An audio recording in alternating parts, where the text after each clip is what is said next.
खैबर पख्तूनख्वा हुकूमत ने CTD और स्पेशल ब्रांच को मज़ीद मजबूत बनाने के लिए कोशिशें तेज़ कर दी हैं। इस सिलसिले में फ़ंड्स और उसके इस्तेमाल का जायज़ा लेने के लिए 8 रुकनी काबीना कमेटी तश्कील दे दी गई है। इस बारे में मज़ीद जानते हैं डॉन न्यूज़ के रिपोर्टर अब्दुल हकीम मोहम्मद से। अब्दुल हकीम, तफसीलात बताइए।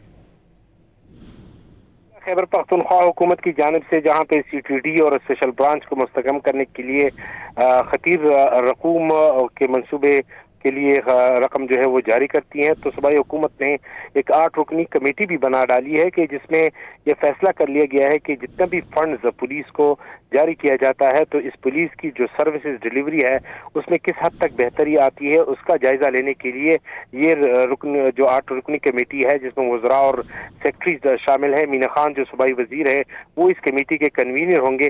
कि जो कमेटी है उसके लिए TUR वज़ा कर दिए गए और TUR के मुताबिक जो पुलिस को अब तक कितना फंड्स जो है वो जारी हो चुका है, कमेटी इसकी जांच पड़ताल करेगी, जबकि जारी फंड से पुलिस में कितनी बेहतरी आएगी इसका भी जायजा लिया जाएगा और मुस्तकबिल में पुलिस CTD और स्पेशल ब्रांच को मजबूत बनाने के लिए जो इक़दाम उठाए जाएंगे, कमेटी इस हवाले से सिफारिशात भी मुरतब करेगी और कमेटी मुतल्लिका महकमों और हुकाम से राब्ते करके अपने सिफारिशात तैयार करके वज़ीर आला खैबर पख्तूनख्वा को पेश करेगी। जी, बहुत शुक्रिया अब्दुल हकीम मोहम्मद ने तफसीलात के लिए।